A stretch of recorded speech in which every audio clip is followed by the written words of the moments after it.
একজন সাহাবী ইসলাম কবুল করলেন কিন্তু মনটা খারাপ। রাসূল বললেন, সাহাবী তুমি সাহাবী ইসলাম কবুল করেছো কিন্তু মনটা খারাপ কেন, কি হয়েছে বলো? হুজুর, দিন গ্রহণ করেছি কিন্তু বড় কষ্ট পাচ্ছি। আমি কেন দিন গ্রহণের জন্য কষ্ট পাচ্ছি না? এই কষ্ট আমার ভিতরে আগে কখনো কাজ করে নাই, দিলটা এখন নরম হয়ে গেছে। হুজুর, দিল আগে পাষাণ ছিল। কি করেছো তুমি হুজুর? আপনি বলেছেন আমি ইসলাম গ্রহণ করেছি, সব গুনাহ মাফ হয়েছে, কিন্তু আমার মনে হয় সব গুনাহ মাফ হলেও মনে হয় আমার জীবনের একটা গুনাহ এখনো মাফ আল্লাহ করেন নাই। কি গুনাহ করেছে বলো?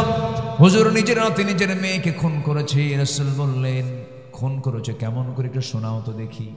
সাহাবী আমার নবীর সামনে হাঁটু গেড়ে বসে গেলেন। নবীজি শুধু বয়ান করতেন না, বয়ান শুনতেনও। দেখবেন কিছু কিছু লোক আছে বলতে দেয় না, শুধু বলেই যায়, আছে না? আমার নবীজি এমন ছিলেন না। রাসূল কথা বলার সুযোগ দিতেন, ফ্লোর দিতেন, মনোযোগ দিয়ে কথাগুলো শুনতেন, এরপরে বলতেন। একজন সাহাবী এরকম ওয়াজের মঞ্চে নবীজি বয়ান করছিলেন, হাদিসের মধ্যে এসেছে এক সাহাবীর সামনে দাঁড়ায় বলে, হুজুর আমার একটা ওয়াজ আছে, আমি আপনাকে শোনাবো। কি ওয়াজ বলো? হুজুর, জাহিলি যুগের ওয়াজ। ইসলাম যখন বুঝি নাই, ইসলাম যখন পাই নাই, মূর্তির পূজা করতাম, প্রতিমার পূজা করতাম, ভাগ্যর প্রতীক মনে করতাম।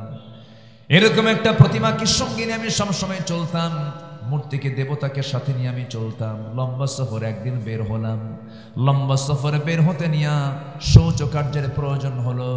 ওই মূর্তিটাকে, দেবতাটাকে আমি উঁচু জায়গায় রাখলাম, রেখে আমি আড়ালে চলে গেলাম। শৌচ কার্য সম্পন্ন করে ফিরে এসে দেখি ওই প্রতিমা, ওই মূর্তির আপদ মস্তক মাথা থেকে পা পর্যন্ত পানি দিয়ে ভেজা। ভাবলাম বুঝি রহমতের পানি হতে পারে। হুজুর, নিজের ঠোঁটটা লাগায় দিলাম, লেহন করলাম, এক চাটন মারলাম, এক চাটন মেরে এদিকে আমতা আমতা গন্ধ, সামনের দিকে তাকায় দিকে লুক কুত্তা লেজ গুটাইয়া যায়। সাহাবে কেরাম আওয়াজ দিয়ে দিয়ে হাসতেছেন, নবীজি মুস্কি মুস্কি হাসছেন। রাসূল বলছেন, ওয়াজ তো শেষ হয়নি, এরপরে কি হলো কও। আল্লাহু আকবার বলে। আমার নবীজি শুনলেন। ওই সাহাবী বলছেন, ইয়া রাসূলুল্লাহ, শেষ পর্যন্ত আমার ভিতরে এমন রাগটা চাপলো, সারা জীবন সম্মান করলাম, ভক্তি করলাম তোরে, অথচ তুই তোর নিজের অস্তিত্ব রক্ষা করতে পারিস না। তুই কিসের রব? এক আষাঢ়ে ভেঙ্গে চুরমার করে আপনার কাছে এসে আপনার দরবারে এমন রব পাইলাম আমি, যে রব হচ্ছেন বিশাল আকাশের রব, আমার আল্লাহ রাব্বুল আলামিন। যেরকম সুবহানাল্লাহ। আমার নবীজি বললেন, ও সাহাবী, তোমার কি হয়েছে বলো? সাহাবী বলছেন, ইয়া রাসূলুল্লাহ, আমি যখন ইসলাম কবুল করিনি, জাহেলি যুগে আমার স্ত্রী গর্ভের সন্তান, 6 মাস যখন বয়স হয়েছে, পেটের সন্তান, বউটাকে বললাম মার ঘরে যাও, মার বাড়িতে যাও, ছেলে হলে নিয়ে আসবে, মেয়ে হলে জীবনকে পুঁতে মারবে। আমার অজান্তে মেয়ে সন্তান হয়েছে, আমাকে মিথ্যা বলে বললো সন্তানটা মৃত হয়েছে। মেয়ে সন্তান, আমার চোখের আড়ালে মেয়েটাকে আমার বউ মারে নাই, অন্যের বাড়িতে আশ্রয় দিয়া ধীরে ধীরে বড় করেছে। 6 বছরের মাথায় একটা দিন আমি তাকে দেখি নাই, চট করে একদিন আমার সামনে ধরা পড়ে গেছে। আমার মতো হাত, আমার মতো চোখ, আমার মতো পা, চট করে আমি তাকে ধরে বউয়ের সামনে হাজির করে বললাম, বউ সত্যি করে বলো তো সন্তানটা কার? আমার স্ত্রী থতমত খেয়ে বলছে, স্বামী আমার, কতক্ষণ গোপন করবে, এটা আমাদেরই সন্তান। চরম কেঁপে গেলাম, ভিতরে ভিতরে বুঝতে দিলাম না, অভিনয় শুরু করে দিলাম। মেয়েটাকে কোলের মধ্যে নেমে আদর করলাম, চুম্বন করলাম।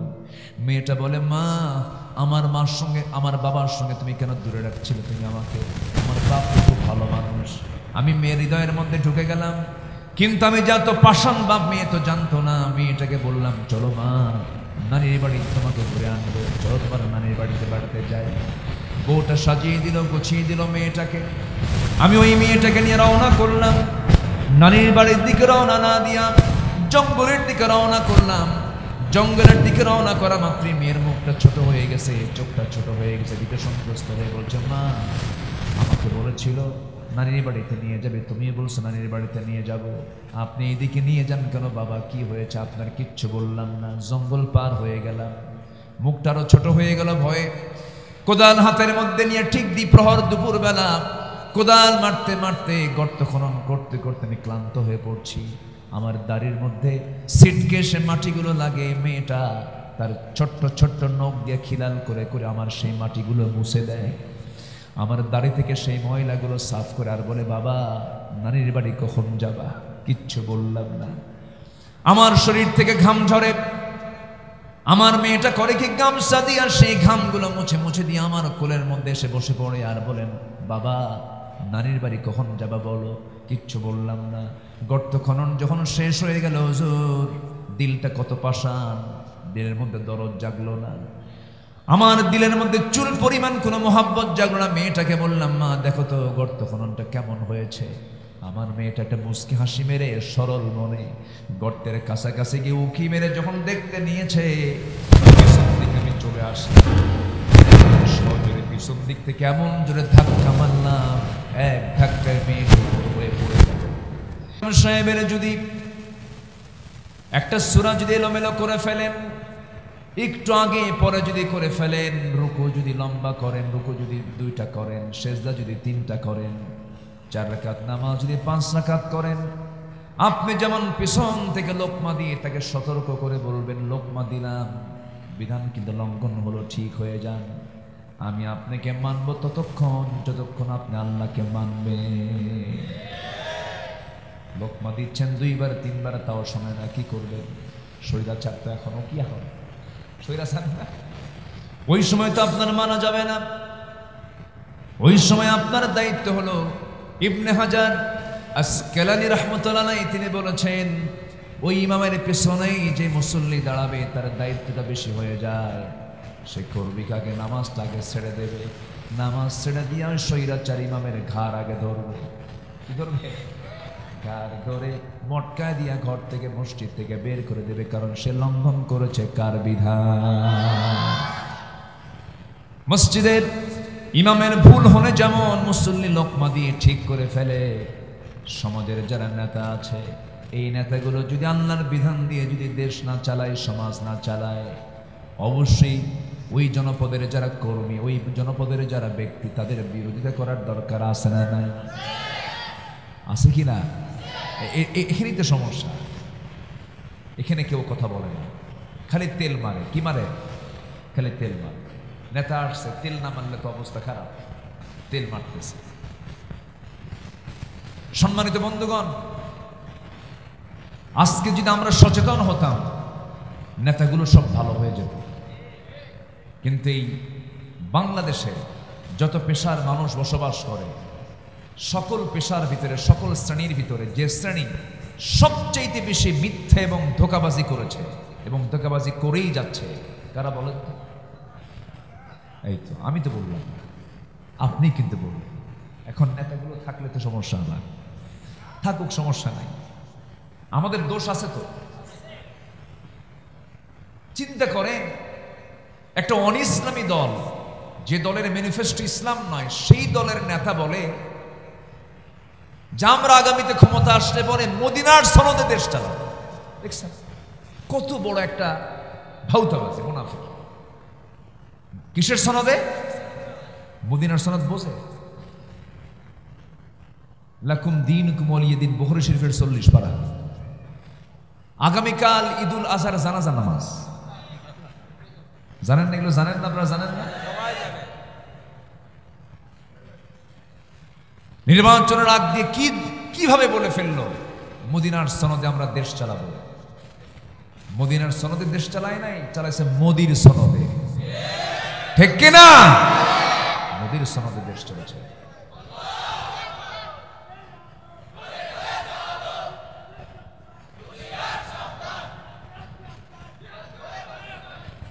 আল্লাহ কবুল করুন, জোরে বলি আমিন। জিহাদ না হলে কি হতো? এগুলো হতো? জিহাদের বাংলা কি? বলেন, জিহাদের বাংলা কি? সংগ্রাম, মুজাহাদা, চেষ্টা করা, to exert one utmost endeavor promoting a cause, কোন উদ্দেশ্যকে সাধনের জন্য মাস্টার প্ল্যান করা, চেষ্টা করা। এই যে এসেছেন, জিহাদ ছাড়া আসতে পারছেন? চেষ্টা করতে হয়েছে। দুপুরে খান নাই, বসে আছেন, তারপরে অনেক কর্ম ছেড়ে দিয়েছেন, আজকে স্থগিত করেছেন, অনেক কিছু করে এই সময়টা বের করতে হয়েছে। এটা একটা জিহাদ। এটা কি বলেন তো? জিহাদ। জিহাদ মানে শুধু মারামারি না। আল মুজাহিদু মান জাহাদা নাফসা, আল মুজাহিদু মান হাজারা মা নাহাল্লাহু আনহু। প্রকৃত মুজাহিদ তো সেই, প্রকৃত মুহাজির তো সেই যে সকল হারাম কাজকে সে মাইনাস করে নিজের জীবনটাকে সাজাবে। সবচেয়ে বড় মুজাহিদ যে তার নফসের বিরুদ্ধে জিহাদ করতে পারলো। আল্লাহু আকবার। সম্মানিত ভাইয়েরা, তাহলে আমরা দুনিয়া সাজাবো না আখিরাত সাজাবো? দুনিয়ার দরকার নেই, আসতে কয় দুনিয়া সাজাবো না আখিরাত সাজাবো? দুনিয়া দুনিয়া দরকার নেই, আছে দুনিয়া দরকার আছে কি? আছে, দুনিয়াও লাগবে। একটা দোয়া শিখেন, সবাই তো পারি আমরা এই দোয়াটা। যারা পারেন ঠোঁট মিলিয়ে বলুন, রব্বানা আতিনা ফিদ দুনিয়া হাসানাতাও ওয়া ফিল আখিরাতি হাসানাতাও ওয়া কিনা আযাবান নার ওয়াজআলনাল জান্নাতা মাআল আবরার। এই জায়গায় দুনিয়া আছে না নাই? দুনিয়া আগে না দুনিয়া পরে? আগে। আল্লাহ কি রব্বানা আতিনা ফিদ দুনিয়া হাসানা ওয়া ফিল আখিরাতি হাসানা, দুনিয়াও লাগবে। কিন্তু সেই দুনিয়াটা সাজাবো আমরা দুনিয়ার কোনো তন্ত্র মন্ত্র দিয়ে নয়, দুনিয়ার কোনো বিধান দিয়ে নয়। দুনিয়া সাজাবো আমরা কি দিয়া বলেন? নিজের ব্যক্তি জীবন সাজাবো কোরআন দিয়ে, পরিবার সাজাবো কোরআন দিয়ে, সমাজ সাজাবো কোরআন দিয়ে। যদি প্রত্যেকটা জায়গায় যদি আমরা সাজাতে নিয়ে যদি না ভুল করি, কোরআনকে যদি সাজাতে পারি, এই সাজানোই আমাকে জান্নাতে নিয়ে যাবে। জোরে বলি সুবহানাল্লাহ। আমার বন্ধুগণ, কোরআন যে ব্যক্তি মানবি ফলো করবে তার কপাল তো ভালো, যে মানবে না তার বিপদ মহাবিপদ সামনে হয়ে আসবে। আমার বন্ধুগণ, আমার নবীজি যেই যুগে এসেছিলেন, যে সমাজে তিনি জন্ম নিয়েছিলেন, সেই সমাজের মানুষগুলো খুব ভালো ছিল। ভালো ছিল? শুধু নোংরা ছিল, অসভ্য, বর্বর, পশুত্ব রূপ ছিল তাদের মাঝে। পশুত্ব, মনুষ্যত্ব দূরেই থাক, পশুত্বের রূপ ছিল সেই সমাজের মানুষের ভিতরে। জীবন্ত পুঁতে হত্যা করত মেয়ে সন্তানগুলোকে। চিন্তা করেন, বিআইয়ি যামবিন কুতিলাত, ওই যে মক্কার পাশেই যেখানে ধরে মেয়ে সন্তানগুলোকে দেখে আসছেন না, হত্যা করতে, সেই জায়গাটা আজও ইতিহাসের সাক্ষী হয়ে আছে। মেয়ে সন্তান হলেই ওখানে নিয়ে এসে মেরে ফেলত, বাপ মা সবাই মিলে। কি সমাজ সেটা ছিল! সুদ চক্রাকারে চলত। মদ খেত ওরা পানির চাইতে বেশি, পানি কম খাইতো, মদ বেশি খাইতো। War, women and wine, 3W, war, women and wine. যুদ্ধ, নারী এবং মদ, এটা ছিল তাদের নিত্য নৈমিত্তিক কাজের অংশ। একটা ভাঙ্গা পাতিল, মাটির হাড়িকে কেন্দ্র করে তারা যুদ্ধ লাগায় রাখত, যুগের পরে যুগ। এত বাঁকা জাতি, সেই সমাজে জন্ম নিয়েছেন বিশ্বের সেরা মানুষ মুহাম্মদ আরবি, মুহাম্মদুর রাসূলুল্লাহ। চিন্তা করুন কত কঠিন একটা সমাজে তার জন্ম। সেই সমাজের মানুষ থেকে বের করে আনলেন আবু বকর, ওমর, উসমান, আলী, খালিদ, আব্দুল্লাহ বিন রাওহা, জাফর বিন আবু তালিব, কি যায়েদ, তালহা রাদিয়াল্লাহু আনহুম, কি মানে হীরকখণ্ড, কি জগৎধন্য মানুষগুলোকে বের করে আনলেন সেই সমাজ থেকে। নিজের বুদ্ধি দিয়া, দুনিয়ার আইন দিয়া, না কোরআন দিয়া? বলেন কি দিয়া? বলেন কোরআন। রাসূল চেষ্টা করেছিলেন, হালফুল ফুজুল গঠন করেছিলেন, পারেন নাই, ব্যর্থ। রাসূল যদি কোরআন ছাড়া, রাসূলের মতো মানুষ যদি কোরআন ছাড়া চেষ্টা করে ব্যর্থ হন, আমি আপনি পারবো না? পারবো না। রাসূল পেরেছেন কি দিয়া? কোরআন দিয়ে। তো অতএব সফল হতে হলে কি লাগবে? কোরআন লাগবে। আমরা পারবো না কোরআন ছাড়া। দেখছি বহু 53 বছর, দেখেন নাই? আমরা 53 বছরই বলবো, স্বাধীন তো হয়েছে আগে 47 একবার, হয়েছি না? 2 নেশন থিওরি, হিন্দু মুসলিম জাতি এক হতে পারে না, দ্বিজাতি তত্ত্বের ভিত্তিতে ভাগ হয়ে গেল। 13 আগস্ট, 14 আগস্ট, 15 আগস্ট পাকিস্তান এবং ভারত স্বাধীন হয়ে গেল। কেন? হিন্দু মুসলিম এক জাতি নয়, পৃথক হলাম। 71 চলে গেল, কি বলে 47 চলে গেল, 71 আসলো। আবার দেখলাম নতুন করে ইয়াং, সহস্রাধিক, হাজার হাজার যুবক তরুণরা রাস্তায় নামলো, আবার আন্দোলন শুরু হলো, আবার নতুন করে আমরা শাস্তেছি। এরকম করে হাজারবার স্বাধীন হলেও জাতির কপালে কোনোদিন উন্নতি হবে না যতক্ষণ না পর্যন্ত সমাজ থেকে না সাজানো হবে কোরআন দিয়ে। ঠিক কিনা? কেউ চালিয়েছে 25 বছর এই দেশ, কেউ চালিয়েছে 16 বছর, কেউ চালিয়েছে 9 বছর, মাঝখান দিয়ে মঈনুদ্দিন ফখরুদ্দিন এই সমস্ত লোকগুলো চালাইছে কয়েক বছর।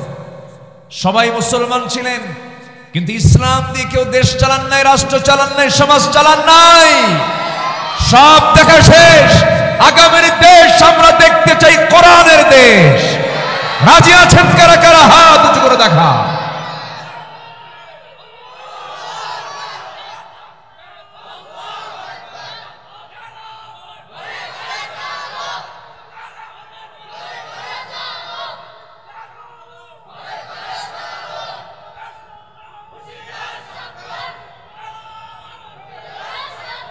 আল্লাহ কবুল করুন, জোরে বলি আমিন, আরো জোরে আমিন।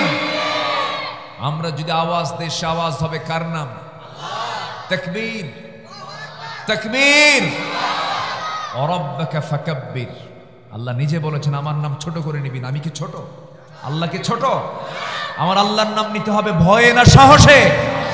বলেন আল্লাহু আকবার। কাফেরদের সবচেয়ে বড় ভয় হচ্ছে আল্লাহু আকবার।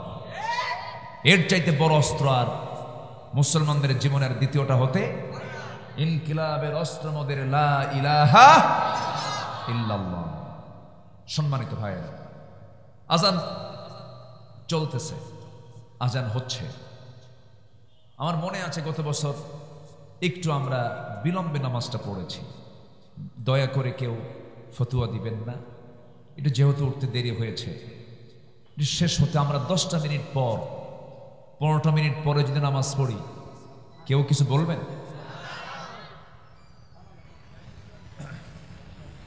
কেউ কিছু বলবেন না তো? জোরে বলি ইনশাআল্লাহ। হ্যাঁ, জি জি, ঠিক আছে। তাহলে তো এটা ভুল হয়েছে না? আচ্ছা, এটা রাখলাম তাহলে আমি। হ্যাঁ জি, আমার দেশে আবার মানে খুতবা দেয় খতিব আর টাইম দেয় হলো জনগণ। সমস্যা এগুলো। এতটুকু সেন্স তো আমারও আছে যে নামাজ আমাকে পড়তে হবে।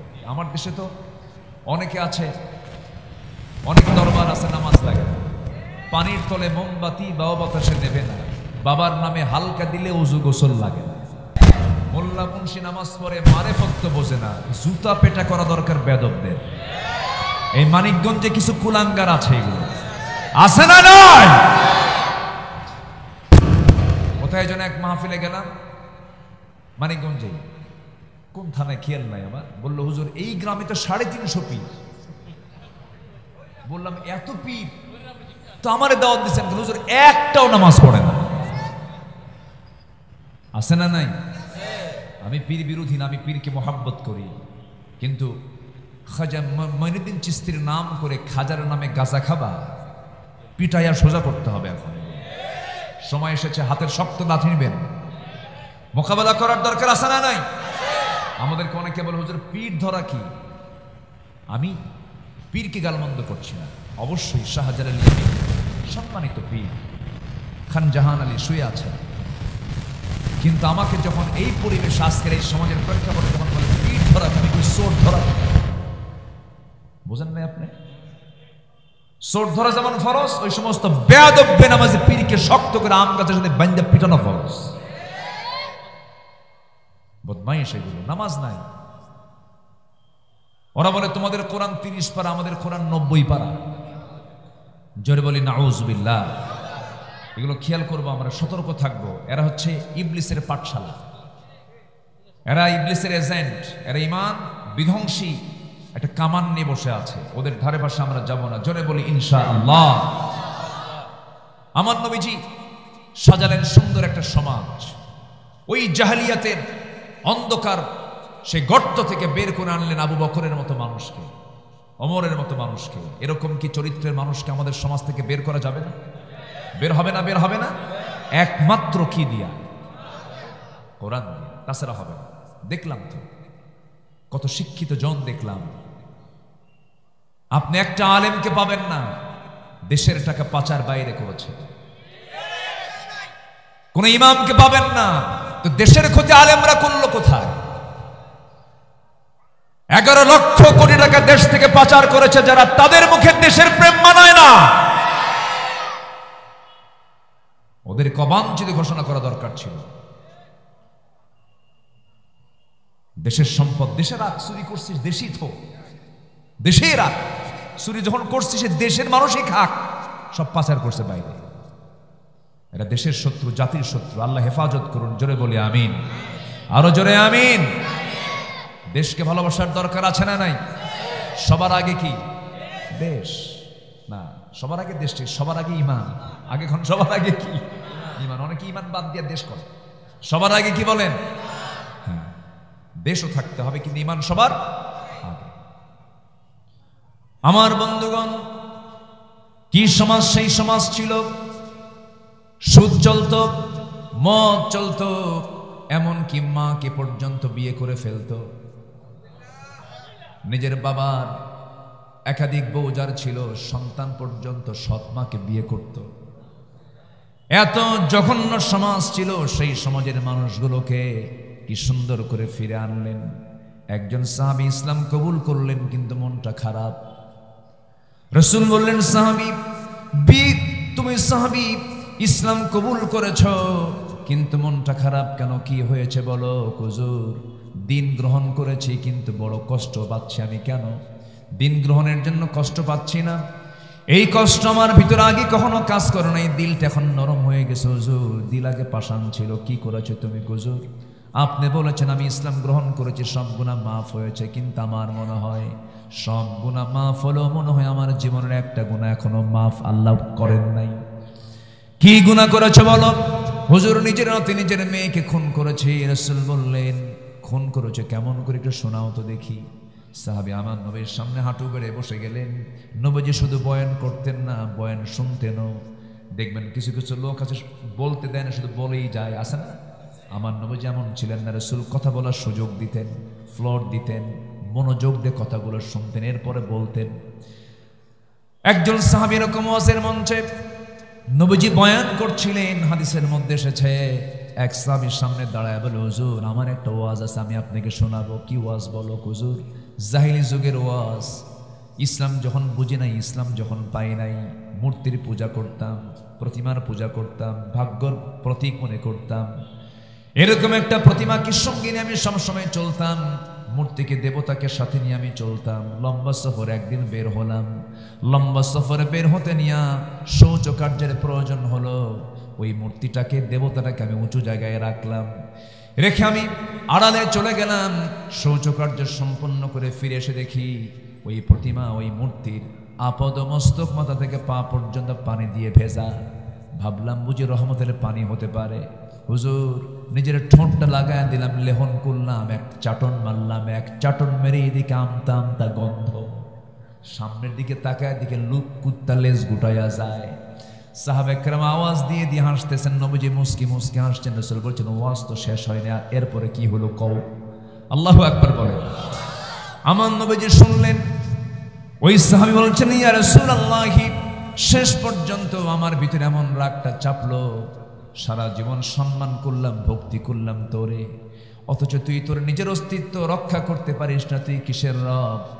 এক আষাঢ়ে ভেঙ্গে চুরমার করে আপনার কাছে এসে, আপনার দরবারে এসে এমন রব পাইলাম আমি, যে রব হচ্ছেন বিশাল আকাশের রব, আমার আল্লাহ রাব্বুল আলামিন। যেরকম সুবহানাল্লাহ। আমার নবীজি বললেন,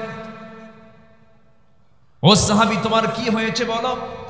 সাহাবী বলছেন, ইয়া রাসূলুল্লাহ, আমি যখন ইসলাম কবুল করিনি, জাহেলি যুগে আমার স্ত্রী গর্ভের সন্তান, 6 মাস যখন বয়স হয়েছে, পেটের সন্তান, বউটাকে বললাম মার ঘরে যাও, মার বাড়িতে যাও, ছেলে হলে নিয়ে আসবা, মেয়ে হলে জীবনকে পুঁতে মারবা। আমার অজান্তে মেয়ে সন্তান হয়েছে, আমাকে মিথ্যা বলে বললো সন্তানটা মৃত হয়েছে। মেয়ে সন্তান, আমার চোখের আড়ালে মেয়েটাকে আমার বউ মারে নাই, অন্যের বাড়িতে আশ্রয় দিয়া ধীরে ধীরে বড় করেছে। 6 বছরের মাথায় একটা দিন আমি তাকে দেখি নাই, চট করে একদিন আমার সামনে ধরা পড়ে গেছে। আমার মতো হাত, আমার মতো চোখ, আমার মতো পা, চট করে আমি তাকে ধরে বউয়ের সামনে হাজির করে বললাম, বউ সত্যি করে বলো তো সন্তানটা কার? আমার স্ত্রী থতমত খেয়ে বলছে, স্বামী আমার কতক্ষণ গোপন করবে, এটা আমাদেরই সন্তান। চরম কেঁপে গেলাম, ভিতরে ভিতরে বুঝতে দিলাম না, অভিনয় শুরু করে দিলাম। মেয়েটাকে কোলের মধ্যে নেমে আদর করলাম, চুম্বন করলাম।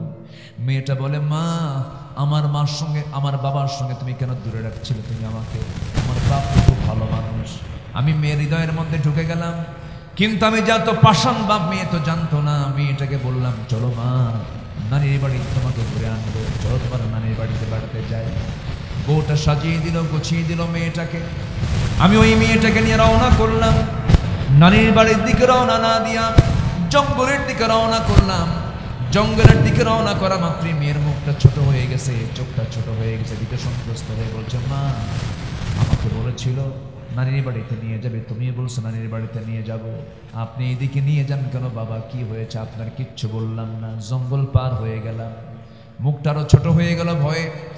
কোদাল হাতের মধ্যে নিয়ে ঠিক দ্বিপ্রহর দুপুর বেলা কোদাল মারতে মারতে, গর্ত খনন করতে করতে আমি ক্লান্ত হয়ে পড়ছি। আমার দাড়ির মধ্যে সিটকেসে মাটিগুলো লাগে। মেয়েটা তার ছোট্ট ছোট্ট নখ দিয়ে খিলাল করে করে আমার সেই মাটিগুলো মুছে দেয়, আমার দাড়ি থেকে সেই ময়লাগুলো সাফ করে, আর বলে, বাবা, নানির বাড়ি কখন যাবা? কিচ্ছু বললাম না। আমার শরীর থেকে ঘাম ঝরে। আমার মেয়েটা করে কি, গামছা দিয়ে আর সেই ঘামগুলো মুছে মুছে দিয়ে আমার কোলের মধ্যে এসে বসে পড়ে আর বলেন, বাবা, নানির বাড়ি কখন যাবা বলো? কিচ্ছু বললাম না। গর্ত খনন যখন শেষ হয়ে গেল, হুজুর, দিলটা কত পাষাণ, দিলের মধ্যে দরদ জাগলো না। আমার দিলের মধ্যে চুল পরিমাণ কোনো মোহাব্বত জাগলো না। মেয়েটাকে বললাম, মা, দেখো তো গর্ত খননটা কেমন হয়েছে। আমার মেয়েটা একটা মুচকি হাসি মেরে সরল মনে গর্তের কাছাকাছি গিয়ে উকি মেরে যখন দেখতে নিয়েছে, পিছন দিকে আমি চলে আসি। সজোরে পিছন দিক থেকে এমন জোরে ধাক্কা মারলাম, এক ধাক্কায় মেয়ে হয়ে পড়ে গেল। দুইটা হাত আবার এক জায়গায় করে চিত হয়ে আমাকে লক্ষ্য করে বলছে, বাবা, বুঝতে পেরেছি, মার কথাটাই আজকে সত্যি রূপ নিয়েছে, বুঝতে পেরেছি বাবা, মেয়ের সন্তান হয়েছে আমার, এটা অপরাধ। তোমার কাছে আমি ওয়াদা করছি বাবা, জীবনে এই চেহারা কোনোদিন তোমার সামনে দেখাবো না। একটা বাঁচাতে দাও বাবা। বারবার বলল, দিলটা নরম হলো না হুজুর, পাষাণ হৃদয়। হাতের মধ্যে পাথর নিলাম, এমন জোরে তার কলিজা বরাবর মেরে দিলাম, ফিঙ্কি দিয়ে রক্ত পড়া শুরু হয়ে গেল। মাটি চাপা দিয়া, পাথর চাপা দিয়া, বালু চাপা দিয়া নিজের হাতে নিজের মেয়েকে আমি খুন করলাম।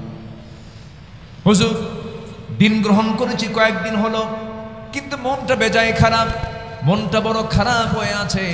ইসলাম তো কবুল করলাম, কিন্তু এত বড় খুন করেছি, মনে হয় এই গুনাহটা মাফ হবে না। আমার নবীজি কান্দা কান্দা কণ্ঠে বলেছেন, সাহাবী রে, তুমি যে গুনাহটা করেছো, এই গুনাহ তোমার জীবন থেকে আমার আল্লাহ দিন গ্রহণের কারণে মুছে দিয়েছেন। জোরে বলি সুবহানাল্লাহ। আমার বন্ধুগণ, সেই সমাজ যদি সোনালী সমাজ হতে পারে, আমার দেশে অবশ্যই হবে না কেন? মুসলমান ইসলামী পরিবারে আমাদের জন্ম হয়েছে, ইসলামকে নিয়ে আমরা লালন করব, আমরা চলবো, পরিবার চালাবো, সমাজ চালাবো। সুতরাং আমার বন্ধুগণ, নিজের ব্যক্তিগত জীবনটাকে সুন্দর করার দরকার আছে না নাই বলো? আমরা দুনিয়াকে সাজাবো আখেরাত দিয়া, আখেরাতের জন্য দুনিয়াকে সুন্দর করে সাজায় নিব। দুনিয়ার বিনিময়ে আখেরাতকে বিক্রি করব না, বরং আখেরাতের বিনিময়ে দুনিয়াকে বিক্রি করব, ঠিক কিনা? দুনিয়া বিক্রি করে দেন, সমস্যা নাই, কিন্তু আখেরাত যদি বিক্রি হয়ে যায়, সব শেষ হয়ে যাবে।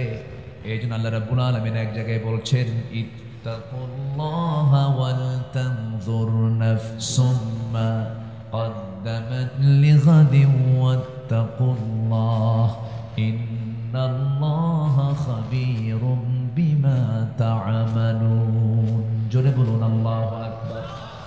ঈমানদারেরা, তোমরা আল্লাহকে ভয় করো আর লক্ষ্য করে রাখো আগামী দিনের জন্য তুমি কি নিয়ে আসলা, আগামী দিনের জন্য তুমি তোমার জন্য তুমি কি পাথেয় সংগ্রহ করলে, এই চিন্তাটা তুমি করো। কারণ দুনিয়া একভাবে চলে যাবে, কিন্তু আখিরাতের জীবন শুরু হবে, কিন্তু কখনো শেষ হবে না। তাহলে আমাদের সামনে আছে না পড়ে আছে? সামনে সামনে শুধু কি আছে না পড়ে আছে? সব তো পড়ে আছে। আমরা তো এখনো পাইনি আখিরাত, সময় পড়ে আছে, চিরন্তন চিরকাল সেই জায়গায় থাকতে হবে। দুনিয়া তো পার হয়ে যাবে রে ভাই, কিন্তু আখিরাত তো অবশ্যই রয়েছে। ওয়াল আখিরাতু খায়রুন ওয়া আবকা ওয়ালাল আখিরাতু খায়রুল লাকা মিনাল উলা। আমার বন্ধুগণ, আমার নবীজি একদিন মদিনার পাশে দিয়ে হেঁটে হেঁটে যাচ্ছিলেন, একটা মরা ছাগল দেখতে পেলেন। কি ছাগল? মরা ছাগল। মরা ছাগলের কানটা ধরলেন, কানটা ধরে বলছেন, সাহাবীরা এই মরা ছাগল কেউ টাকা দিয়ে কিনবা নাকি? না, ওই ছাগলটার কানটাও কাটা। রাসূল বলছেন, দেখো একটা অঙ্গহানি ছাগল, আবার মরা ছাগল, এই ছাগলটা কেউ টাকা দিয়ে কিনবা নাকি? না, কেউ টাকা দিয়ে কিনবো না। আমার রাসূল বললেন, আল্লাহর কাছে, আমার রবের কাছে দুনিয়াটা হতেছে এই মরা ছাগলের চাইতে মূল্যহীন, মরা ছাগলের চাইতেও মূল্যহীন। আমরা দুনিয়া থেকে বিদায় নিয়ে নেব, সবাই আমরা চলে যাব। Everybody must be face before the day of resurrection. প্রত্যেকটা মানুষকে আখিরাতের জবাবদিহি তার সামনে দাঁড়াতে হবে, আল্লাহর সামনে দাঁড়িয়ে যেতে হবে। আমরা আল্লাহর সামনে লজ্জা নিয়ে দাঁড়াতে চাই না, সম্মান নিয়ে দাঁড়াতে চাই। বলেন বলেন বলেন, লজ্জা না সম্মান? সম্মান। এই জন্য এক নম্বর হলো ইমানটাকে মজবুত করতে হবে। ইমানহীন জীবনের কোনো মূল্য নাই, ইমানহীন জীবনের কোনো দাম আল্লাহর কাছে নাই। আপনি 1000 কোটি টাকা দান করলেন, কিন্তু ইমান নাই, দাম হবে না। বিল গেটস, আমেরিকার শ্রেষ্ঠ ধনী, অর্ধেক সম্পত্তি নাকি সে ওয়াকফ করে দিয়েছে, দান করে দিয়েছে, প্রচুর টাকা সে দান করেছে। এই যে বিশাল বড় দানবীরের কাতারে তার নাম, কিন্তু ইমান না থাকার কারণে তার কোনো সেই দানের দাম নাই। ইমানহীন আমলের কোনো দাম নাই, আবার আমলহীন ইমানের কোনো মূল্য আল্লাহ দিবেন না। কারণ আল্লাহ যেখানে ইমানের কথা বলেছেন সেখানে আমলের কথা বলেছেন।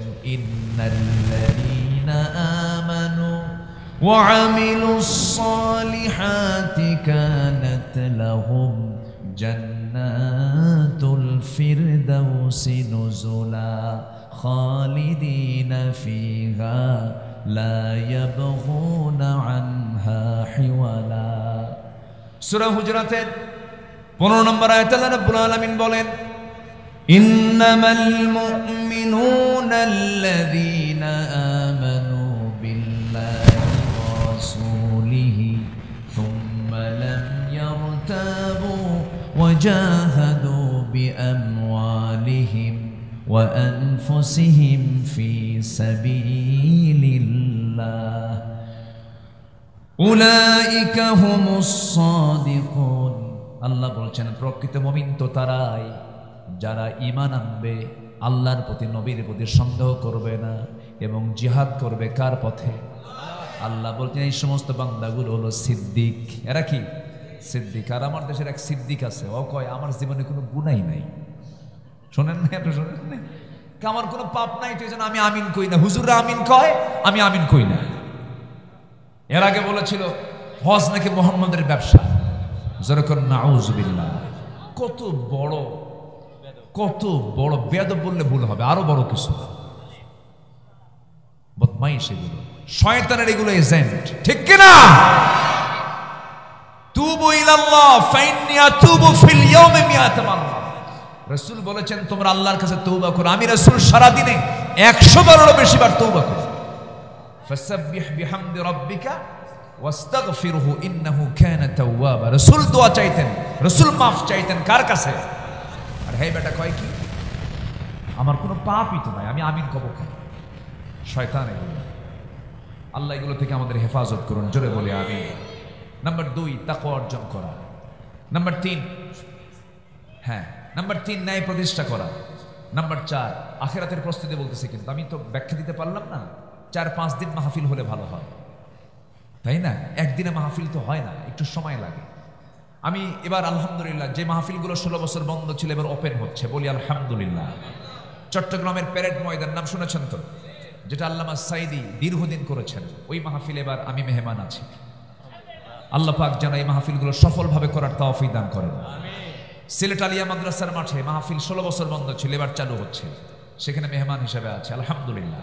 এরকম করে গোটা দেশের যেগুলো মাহফিলের সৌন্দর্য ছিল সবগুলো অচল করেছিল, এগুলো সব চালু হচ্ছে। ভালো চালু হবে, মন্দ বন্ধ হবে।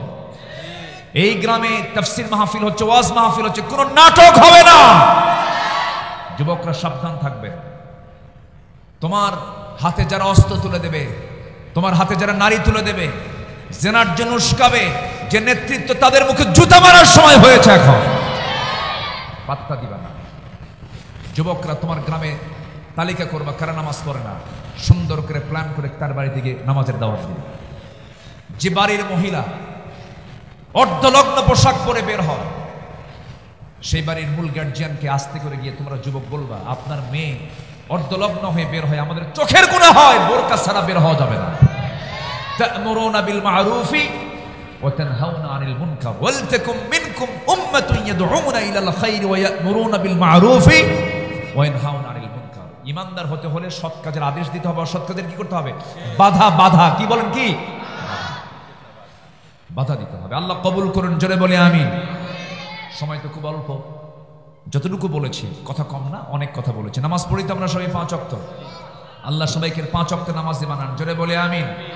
নামাজ ছাড়া ঈমান মজবুত হবে না, ঈমান আগে মজবুত হয় না, নামাজ পড়লে ঈমান মজবুত। আল্লাহ কবুল করুন। নাম্বার 6, ধৈর্য ধারণ করব।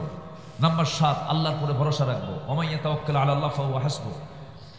নাম্বার 8, আখিরাতকে মূল আবাস মনে করা। মূল আবাস হচ্ছে কোথায়? আখিরাত। দুনিয়াটা হলো টেম্পোরারি, আমি আছি এখন, যখন তখন চলে যাব। ওয়া ইন্নাদ দারাল আখিরাতা লাহিয়াল হাইওয়ান লাউ কানু ইয়ালামুন।